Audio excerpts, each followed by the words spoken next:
ओम नमो भगवते वासुदेवाय। 9वां अध्याय।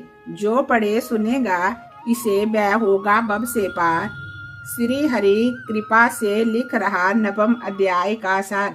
राजा पृथु बोले, हे श्रेष्ठ मुनि नारद जी, आपने कार्तिक मास के व्रत में जो तुलसी की जड़ में भगवान विष्णु का निवास बतलाकर उस स्थान की मिट्टी का पूजन करना बतलाया है, अब मैं श्री तुलसी जी के महत्व को सुनना चाहता हूँ।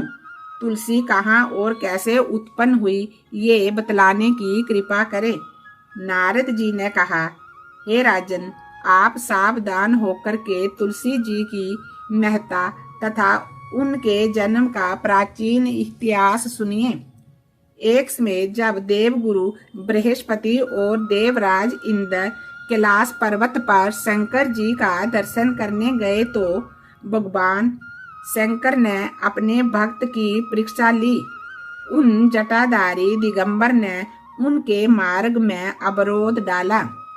यदि वह तेजस्वी, शांत, लंबी भुजाएं और चौड़ी छाती वाले गौर वर्ण, अपने विशाल नेत्रों से युक्त तथा सिर पर जटाएं धारे वैसे ही बैठे थे, फिर भी उन भगवान शंकर को ना पहचान कर इंद्र ने उनका नाम, दाम आदि परिचय पूछा और कहा। त्रिलोकीनाथ के ऐश्वर्य से गर्वित होकर के इंद्र कब चुप रहते। उन्होंने क्रोध कर तपस्वी से पूछा, अरे मैं पूछता हूँ, तू उत्तर क्यों नहीं देता? मैं अभी तुझे ब्रज मारता हूँ, फिर देखता हूँ तुझ दुर्बुद्धि की रक्षा कौन करता है। ऐसे कठोर वचनों से इंद्र ने ज्यों ही दिगंबर पर मारने के लिए हाथ उठाया और ब्रज लिया, त्यों ही भगवान शंकर ने ब्रज सहित इंद्र का हाथ स्तंभित कर दिया और विकराल नेत्र कर भगवान शंकर ने उसे देखा। त्यों ही ऐसा विदित हुआ मानो वह दिगंबर प्रज्वलित हो उठा और तेज से जला देगा।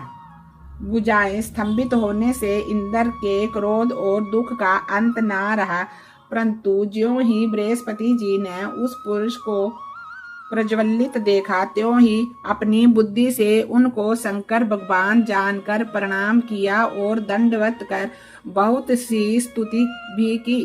फिर इंद्र ने भी भगवान शंकर से कहा, हे दीनानाथ, हे महादेव, आप अपना क्रोध रोक कर इंद्र के अपराध को क्षमा कीजिए। बृहस्पति के ये वचन सुनकर के महेश्वर गंभीर वाणी से बोले, मैं अपने नेत्र से निकले हुए क्रोध को कैसे रोकूं? तब बृहस्पति ने कहा, भगवान भक्तों पर दया करनी चाहिए। आप अपना भक्त वत्सल नाम सार्थक कीजिए। आप अपने इस तेज को कहीं दूसरी जगह स्थापित कर इंद्र का उद्धार कीजिए। तब भगवान शंकर ने गुरु बृहस्पति से कहा, मैं तुम्हारी स्तुति से प्रसन्न हूँ जो तुमने इंद्र को जीवन दान दिया है। मैं विश्वास करता हूँ कि मेरे नेत्रों की अग्नि अब इंद्र को पीड़ित ना करेगी।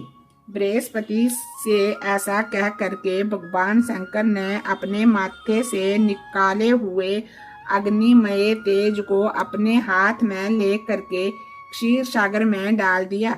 फिर लीलाधारी भगवान अंतर्ध्यान हो गए।